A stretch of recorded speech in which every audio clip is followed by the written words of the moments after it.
And joining us now is Josh Fox, director and producer of the documentary Gasland. It is a critical look at the natural gas issue through the failures of our regulatory agents to actually monitor, let alone administer, true standards for getting it out of the ground. And with us here in Oklahoma, Elena Kraft, a health scientist at the Environmental Defense Fund. And it's a delight to welcome both of you. Hi, Elena. How are you? Thank you for having me. Nice to have you. Josh, let's start with you. And before we get going, I just want to compliment you on bringing to everybody's attention the risks associated with something that's attractive for so many reasons, but at the same time, regulators have proven for too long now, not just with energy, that they put industrial interests too often ahead of environmental interests.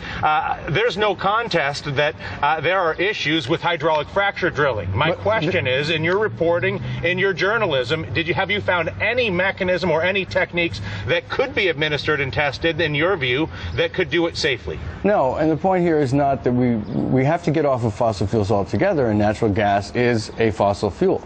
The problem here is not with regulators. The regulators are actually dying to do their jobs. The problem here is that you have big oil and gas lobbying Washington to the tune of $50 million a year, can essentially operate above the laws of the Safe Drinking Water Act, the Clean Water Act, the Clean Air Act, and the Superfund law. All those companies have stated over and over and over again that they cannot do this form of extraction effectively or within their economic means without essentially breaking those laws. And what's happening across America, and I do this every single... Hold on a second, though, because you said something interesting, which is not within their economic means. Yeah. I don't know that their economic means should take precedent over public interest, but at the same time, if you would argue that we must eliminate all dependence on all fossil fuels immediately, which means don't use natural gas, since we can't do that, basically your plan is to continue to send U.S. Marines like Ashwin Medea to get killed for foreign oil while you hold out for the magic wind solution, which is not going to happen anytime soon. Is that correct? That's absolutely not true. The only thing that we will never have to import... What is your plan, Josh? The only thing that we will never... plan, Josh? I am about to explain to you. The only thing that we will never have to import is the sun and the wind. I do want to show you what the Pickens plan means. So do you have a plan to run American energy right now on sun and wind? This is the Pickens plan. Yes, of course. I mean, these technologies are not rocket science. They're available now. The Pickens plan means drill every single square mile in that red area.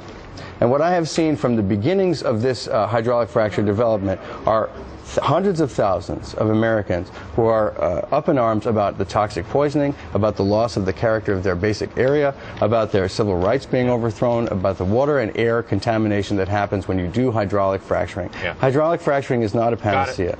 See, so what... Got it. I got you.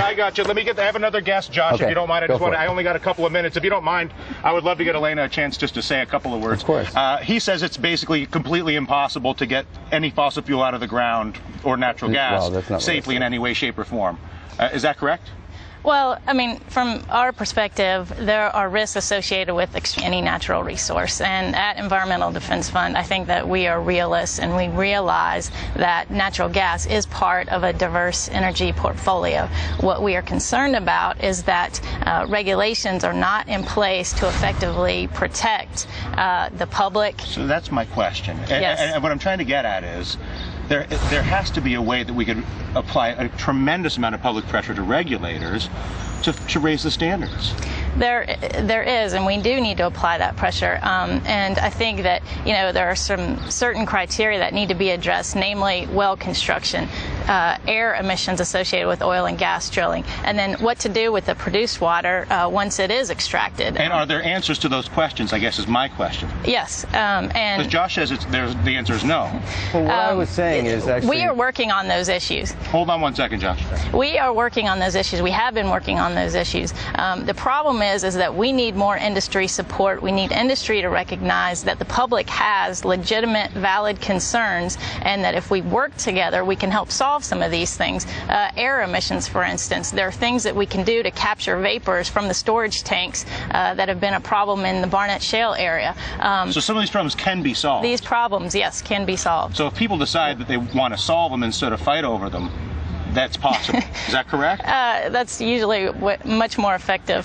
But it's the wrong but your choice. point, Josh, is that we have to go straight to wind and solar and bypass all fossil fuels. Well, have you proposed a plan to do that? Well, what we're seeing is that the primacy of oil is ending, and you have a lot of different choices. T. Boone Pickens has 800,000 shares of Chesapeake Energy, 500,000 shares of BP. He is going out there and promoting Isn't that capitalism? He is promoting his own business interests. This has nothing to do with patriotism. It has nothing to do with independence. Isn't he putting his money where his mouth is, Josh? True independence is moving beyond the oil barons of the past, because what we're talking about here is not putting a man on the moon, and that is what we were talking about, what you were talking about yesterday.